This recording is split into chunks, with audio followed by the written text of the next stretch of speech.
অবৈধভাবে জ্বালানি তেল মজুদ ও পাচার রোধে রাজশাহী ও মৌলভীবাজার জেলার সীমান্তবর্তী এলাকায় অবস্থিত পেট্রোল পাম্পে নজরদারি বৃদ্ধি করেছে বিজিবি। বিজিবি জানায়, রাজশাহী জেলার সীমান্ত এলাকায় অবস্থিত 12টি পেট্রোল পাম্পে নজরদারি বৃদ্ধি করা হয়েছে। এছাড়াও রেল স্টেশন সংলগ্ন পদ্মা ও যমুনা অয়েল ডিপো এলাকায় চেকপোস্ট পরিচালনা শুরু করেছে বিজিবি। কেউ যাতে জ্বালানি তেল অবৈধভাবে মজুদ ও সীমান্ত দিয়ে পাচার করতে না পারে, এজন্য টহলের পাশাপাশি গোয়েন্দা নজরদারিও বৃদ্ধি করা হয়েছে। এদিকে মৌলভীবাজারের সীমান্ত দিয়ে অবৈধ জ্বালানি পাচার ঠেকাতে বাড়ানো হয়েছে টহল ও নজরদারি। শ্রীমঙ্গল ব্যাটালিয়নের আওতায় 115 কিলোমিটার সীমান্ত এলাকায় নিয়মিত টহল জোরদার করেছে বিজিবি। সীমান্ত জুড়ে বসানো হয়েছে একাধিক চেকপোস্ট। শ্রীমঙ্গলে অবস্থিত 3টি তেল ডিপোর নিরাপত্তায় মোতায়েন করা হয়েছে 3 প্লাটুন বিজিবি।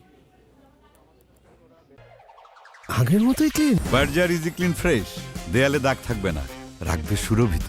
ডেপো আছে, 3টি ডেপোতে আমরা 3 প্লাটুন বিজিবি মোতায়েন করা হয়েছে এবং এর মূল উদ্দেশ্য হলো জ্বালানি ডিপোর সার্বিক নিরাপত্তা দেওয়া, ডিপো থেকে পেট্রোল পাম্পগুলোতে সঠিকভাবে সরবরাহ নিশ্চিত করা এবং সীমান্তবর্তী এলাকা দিয়ে যাতে পিওএল পাচার হতে না পারে সেই ব্যাপারে কার্যক্রম গ্রহণ করা।